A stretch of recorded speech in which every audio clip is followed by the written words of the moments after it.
Assalamualaikum warahmatullahi wabarakatuh. Baiklah, kita kembali lagi di channel Kesha Official. Pada video kali ini kita akan membahas tentang sidang skripsi, ya. Nah, di dalam sidang skripsi biasanya mahasiswa-mahasiswi penasaran jenis-jenis pertanyaan yang dikeluarkan oleh dosen penguji pada saat memulai sidang skripsi. Nah, kita langsung saja pada video kali ini. Tapi jangan lupa like dan subscribe channel ini untuk mendapatkan video-video yang terbaru seputaran skripsi.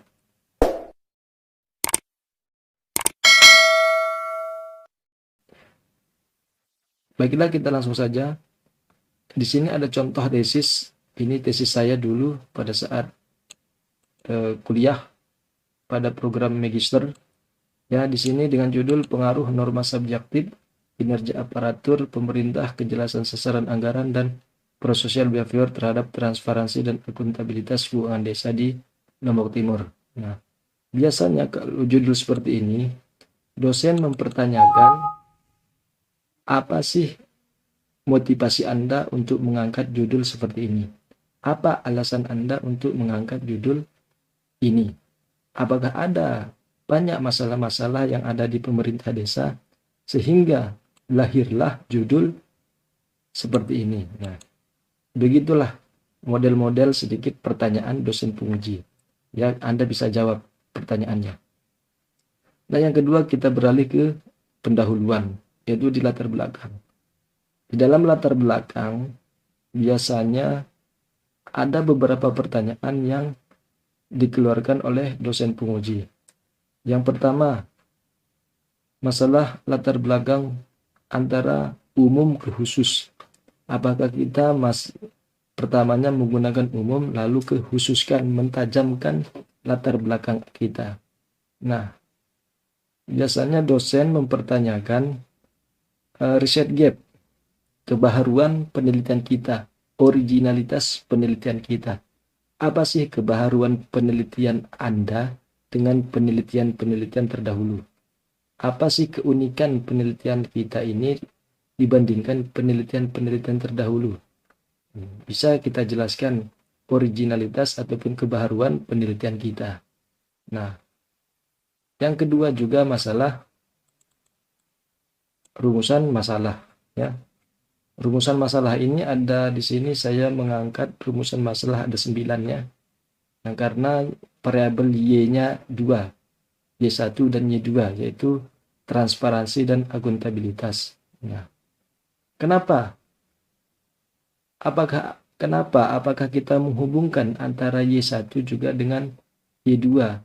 Apakah terjadi pengaruh Y1 transparansi dan akuntabilitas? Nah, kenapa kita menghubungkannya? Kenapa tidak langsung X1 ke Y2, X2 ke Y2, ya, seperti itu. Nah, selanjutnya juga masalah di bab 2. Nah, biasanya pertanyaan dosen tentang grand teori. Grand teori yang kita pakai itu apa? Kenapa harus menggunakan grand teori? Di sini saya menggunakan grand teori, theory of reason action. Kenapa harus menggunakan teori ini? Apa kaitannya dengan variabel-variabel yang kita teliti? Dan kedua, menggunakan agensi teori. Sama, kenapa harus menggunakan agensi teori?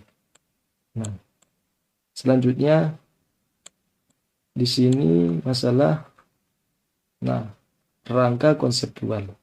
Di sini norma subjektif atau X1 berpengaruh terhadap transparansi. Nah, kita lihat apa panahnya. Begitu juga dengan X2, X3 dan X4. Itu ke transparansi. X2 ke akuntabilitas. X3 ke akuntabilitas. X4 ke akuntabilitas dan juga X1 ke akuntabilitas. Nah, coba Anda jelaskan makna dari arah panah ini. Biasanya seperti itu. Nah, yang selanjutnya juga kita menghubungkan antara transparansi ke akuntabilitas. Nah, biasanya kita menggunakan variabel mediasi, ya. Selanjutnya juga pertanyaan dosen penguji, kenapa kita harus melakukan pengembangan hipotesis di bab 2 di bawah rangka konseptual? Apa alasannya? Coba jelaskan kenapa harus berhipotesis di bab 2 di bawah rangka konseptual. Nah, bisa kita jelaskan. Nah, kita langsung saja poin-poinnya. Oke, langsung aja ke hasil penelitian. Ya, biasanya pertanyaan dosen di dalam hasil penelitian seperti ini.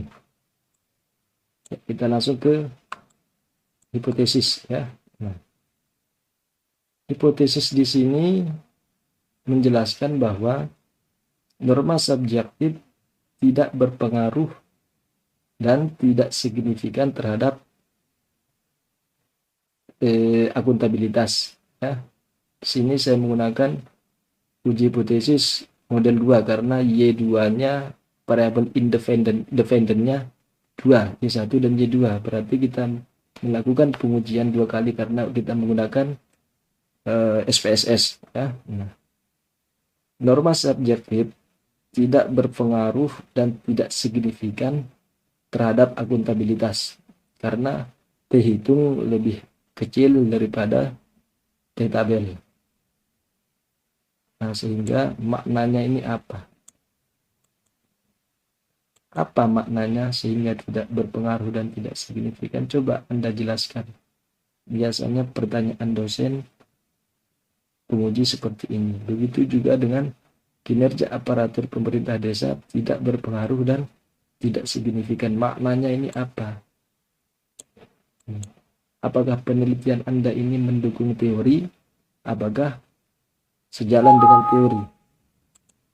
Nah, apakah penelitian ini mendukung penelitian terdahulu?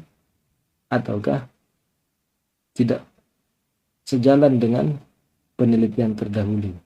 Nah, begitulah sekilas sedikit tentang pertanyaan dosen penguji pada saat sidang skripsi. Dan mohon maaf kalau ada kesalahan-kesalahan dalam menjelaskan masalah skripsi maupun tesis pada saat pertanyaan-pertanyaan yang diluncurkan oleh dosen-dosen penguji. Kalau ada kesalahan kami mohon maaf. Sekian video ini. Assalamualaikum warahmatullahi wabarakatuh.